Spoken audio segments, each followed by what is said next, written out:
নাজমুল হাসান পাপনের একটা কথা আমার খুব মনে পড়ছে, মানে কি বলবো, যাই হোক, বাংলাদেশ আয়ারল্যান্ড প্রথম টি-20 দেখে ব্যাটারদের ব্যাটিংয়ের ধরন দেখে আমার বলতেই ইচ্ছে হচ্ছে, মানে কি বলবো, যাই হোক। সিরিয়াসলি ভাই, মানে বিশ্বাস করেন, আমি যখন আলোচনাটা শুরু করছি রিশাদ আউট হইল, তারপরে আমি ধরেই নিচ্ছি যে এই ম্যাচটার কিছু হবে না। ম্যাচ না হইতেই পারে, আমাদের অনেক কিছু অনেক সময় হয় না, কিন্তু না হওয়ার একটা ধরন আছে। এই না হওয়ার ধরনটা না খুব বাজে ধরন। এই ধরনের মধ্যে কমিটমেন্টের অভাব দেখা যায়, দায়বদ্ধতার অভাব দেখা যায়, একই সঙ্গে নিজের দলের প্রতি নিবেদনের অভাব দেখা যায়, নিজের ক্রিকেটের প্রতি আত্মবিশ্বাসের অভাব দেখা যায়। শর্ট সিলেকশন, ম্যাচের সিচুয়েশন, নিজেকে হিরো প্রমাণ করা, কাণ্ডজ্ঞানহীন ব্যাটিং, সব কিছু আপনি একদিনে একসঙ্গে পেয়ে যাবেন। এরকম ক্রিকেটিং টিম কয়টা দেখেছেন আপনি? বাংলাদেশ 182 চেস করতে গিয়ে মোটামুটি পাওয়ার প্লের মধ্যেই নিশ্চিত হয়ে গেল এই ম্যাচটা বাংলাদেশ মোটামুটি হেরে যাচ্ছে। আপনি বলেন, আপনি শেষ কবে দেখেছেন বাংলাদেশের কোনো ক্যাপ্টেন অপোনেন্টের বাহাতি বোলারের ব্যাটসম্যানের এগেনস্টে বাহাতি বোলার ইউজ করেছেন?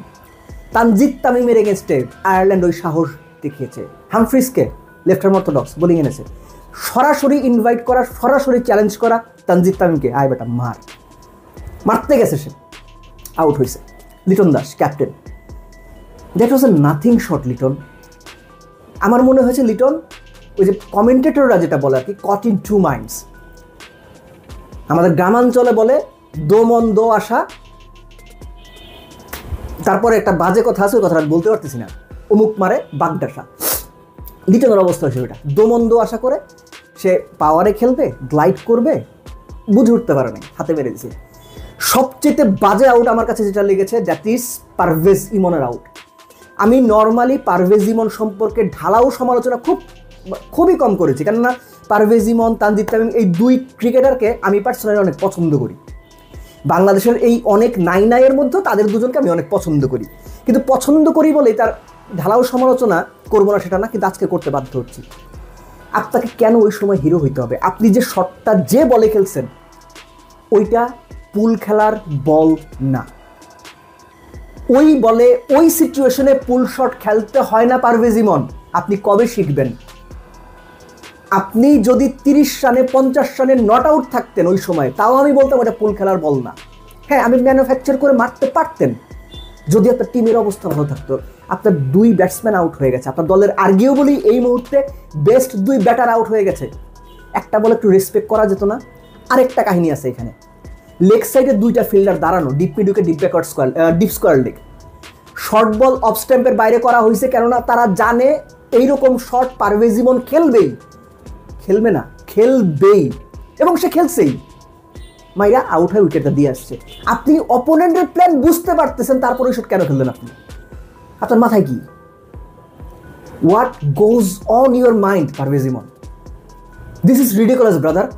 এটা কোনো ব্যাটিং না ভাই। Saif he got a good delivery. So এই যখন অবস্থা হয়ে গেল, আপনার পাওয়ার প্লের মধ্যেই মোটামুটি 25-30 রান তুলতে 4 উইকেট নাই টপ অর্ডারে, 182 করতে হবে ভাই, আপনার টিমে ম্যাক্সওয়েল নাই। হ্যাঁ, আপনি পারবেন না। তাওহিদ হৃদয়, জাকির আলীরা ম্যাক্সওয়েল না, জাকির আলী। এই যে কয়দিন আগে বিভিন্ন আমাদের মানে সাবেক কলিগদের ফেসবুক পেজ, ইউটিউব চ্যানেলের রিলস শর্টস দেখি যে জাকির আলী এখন অফসাইডে খেলা প্র্যাকটিস করছেন, আশরাফুল এসে তাকে অফসাইডের মাস্টার বানাচ্ছেন। মানে একটা খারাপ কথা বলতে ইচ্ছা হয়, কিন্তু সাবেক কলিগের কারণে বলতে পারি না। এই যে আপনারা রিলসগুলো বানান, কি বুঝে বানান? ওরা টাকা আসবে এই কারণে, ফাইন। মানে আপনি যদি রোজগারের জন্য বানান, দ্যাট ইজ ফাইন, কারণ রোজগার রুটি রুজি নিয়ে কিছু বলার নাই। কিন্তু যে জিনিসগুলো সামনে দেখি সেগুলো জাস্ট বিষ্ঠা, জঘন্য।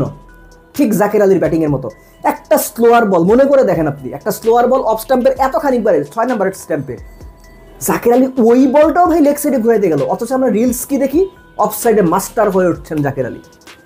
যে শটটা খেলে তিনি আউট হয়েছেন অফ স্ট্যাম্পের বাইরে বল, আপনি শুধুমাত্র রিপ্লে তোর বডি পজিশনটা দেখেন। মারতে গিয়া কই মারতে গেছে আল্লাহ জানে, মনে হয় এক্সট্রা কাভারের উপর দিয়ে মারতে গিয়েছিল, কোনো কিছু হয় নাই। মারতে গিয়া সে পুরো বডি ঘুরে পুল শটের অবস্থানে চলে গেছে, বল গেছে কই? থার্ড ম্যানে।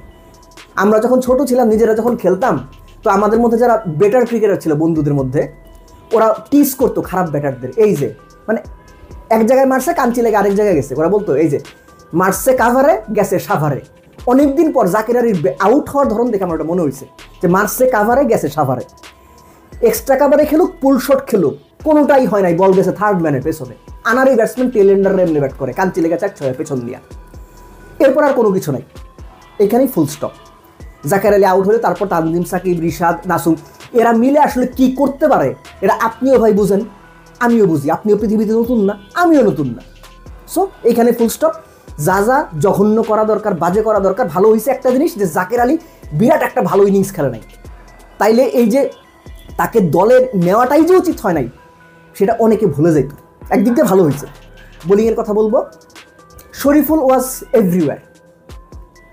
আজে বাজে যেইখানে বসি এইখানে একটা শর্ট করে, একটা অফ স্ট্যাম্পের বাইরে করে, একটা লেগ সাইডে করে, কোনো হিসাব নাই। এবং যথারীতি ধরেন যে মুস্তাফিজ যে পাওয়ার প্লেতের পরে একটা 10 ওভারের মধ্যে 2 ওভার করছে, ওই দুটো ওভারের কারণেই কোনো মতে ধরেন যে তাদের ফার্স্ট 10 ওভার্সে বিলো 80 রাখা গেছিল। যে জায়গাটাতে আয়ারল্যান্ড বড় স্কোরের ভিত্তিটা তৈরি করেছে, আমার এটা মনে হয়েছে যে মিডল ওভার্সে আয়ারল্যান্ড আপনি খেয়াল করে দেখেন 79 রান তুলেছে 7 থেকে 15। এই সময়টাতে তারা 79 রান তুলেছে 2 উইকেটে, এবং 11, 12, 15 এই পার্টিকুলার 3টা ওভার তারা 41 রান তুলেছে। 79-র মধ্যে 41 রান হয়েছে 3 ওভারে, অর্থাৎ রিশাদকে তারা টার্গেট করেছে, রিশাদকে তারা মেরেছে। নাসুম স্ট্যাম্প অ্যাটাক করে বল করেছে, আমি জাস্ট একটু একটু করে বলে যাচ্ছি, স্ট্যাম্প অ্যাটাক করে বল করেছে নতুন বলে। পল স্টার্লিং লেগ সাইডের বাইরে এসে কাভার দিয়ে খেলেছে। অর্থাৎ কে কি প্ল্যান করে আসছে বা কে কি প্ল্যান এক্সিকিউট করতে পারে, বাংলাদেশের বোলারদের কথা বলছি, এটা খুব ভালোভাবে আইরিশ ব্যাটারদের মাথায় ছিল। একজন লোককেই তারা ঠিকঠাক খেলতে পারেন নাই, দ্যাট ইজ মুস্তাফিজুর রহমান। এবং শেষ দুটো ওভার যদি ওরকম করে না হইতো তাহলে হয়তো রান 190 হইতে পারতো। যথারীতি মানে বোলাররা যে খুব ভালো করছে এটা আপনি বলতে পারবেন না, একদমই বলতে পারবেন না। কেননা আপনি টস জিতে ফিল্ডিংয়ের সিদ্ধান্ত নিয়েছেন, উইকেট ভালো উইকেট, একদম ট্রু উইকেট।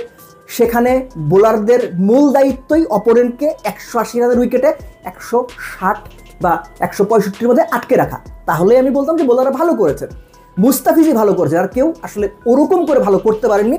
তারপরে যদি কারো কথা বলতে হয় তানজিম সাকিব আর ব্যাটার, ভাই এদের কথা বললেন না। এই একদিন আইসা ধরেন যে ভালো কথা বলি তাদের সম্পর্কে, পরের দিনেরা এমন জঘন্য খারাপ খেলে না, নিজের কাছে নিজের লজ্জা লাগে।